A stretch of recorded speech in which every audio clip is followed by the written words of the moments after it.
Assalamualaikum warahmatullahi wabarakatuh. Alhamdulillah.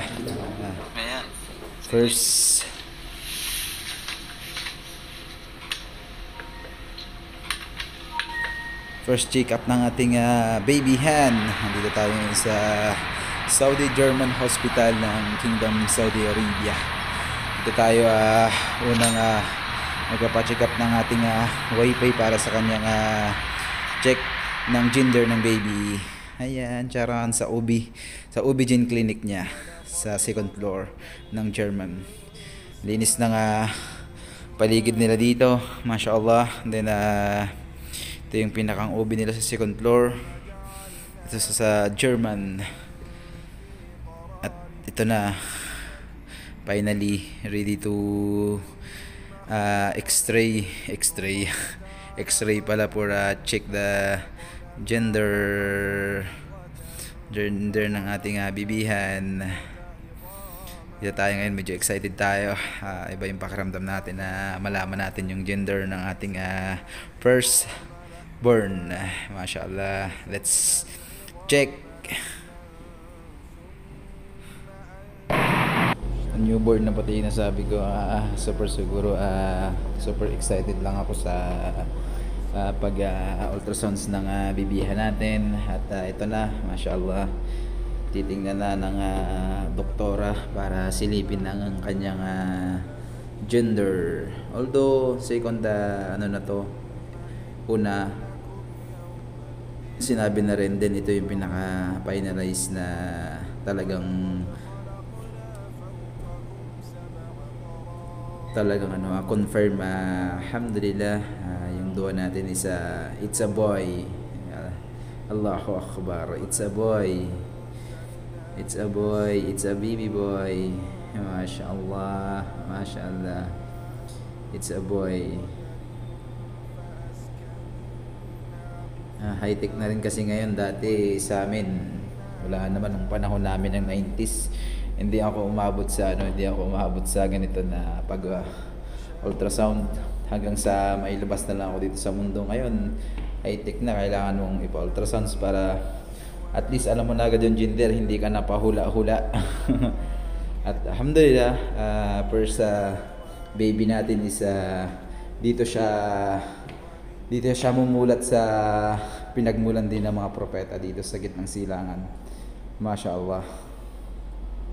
Inshallah, ipagluha natin ang ating wife and ang ating anak, inshallah.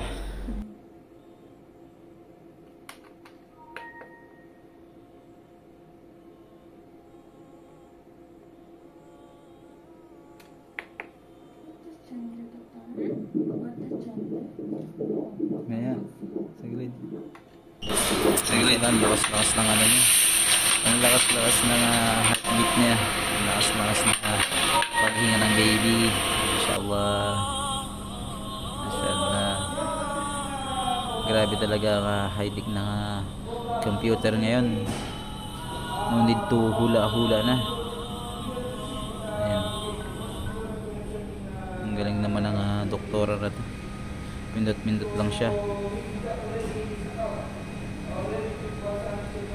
Mashallah, buong buwan, laki-laki na niya. Ang laki-laki na ng baby. Laki-laki na niya.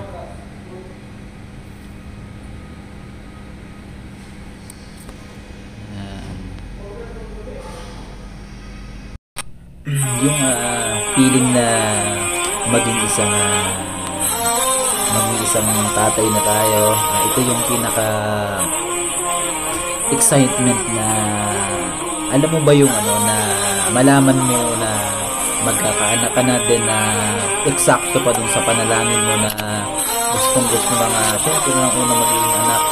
Karaniwan sa mga lalaki, gusto nila lalaki din yung magiging anak nila. At alhamdulillah, ito na yung dua natin na panalangin natin na natugunan ng Allah subhanahu wa ta'ala sa atin.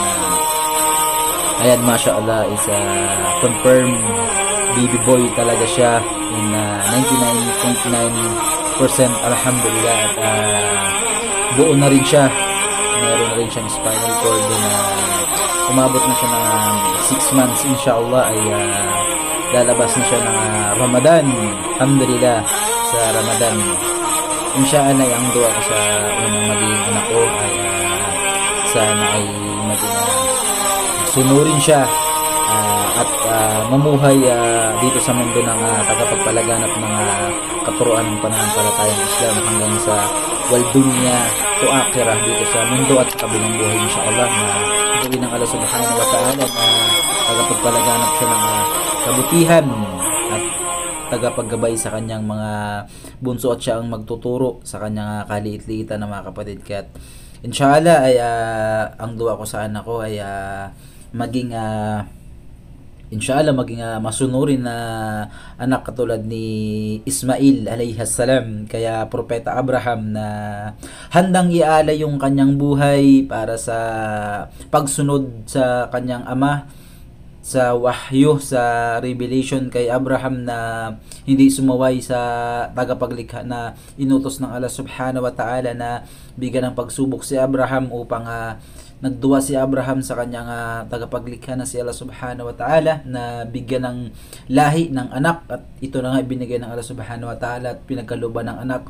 Pagkatapos nun, sinubok siya ng Allah subhanahu wa ta'ala na ialay kung hanggang saan ang pananampalataya ng kanyang ama. At yun nga, si Ismail alayhis salam ay hindi man lang sumaway sa kanyang magulang, bagkus ito ay sinabihan pa niya, aking ama, kung yan ay kautusan ng ating tagapaglikha, ako ay Muslim. Ibig sabihin ng Muslim, ako ay sumusuko, ako ay nagpapakupkup sa Allah subhanahu wa ta'ala, ako ay pumapayag na ialay mo sa kanya, bagkus ang Allah ay nagsubok lamang sa kanya at siya ay nakapasa doon sa kanyang pagsubok na yon. Alhamdulillah. Assalamualaikum warahmatullahi wabarakatuh. طويل الشوق يبقى في اغتراب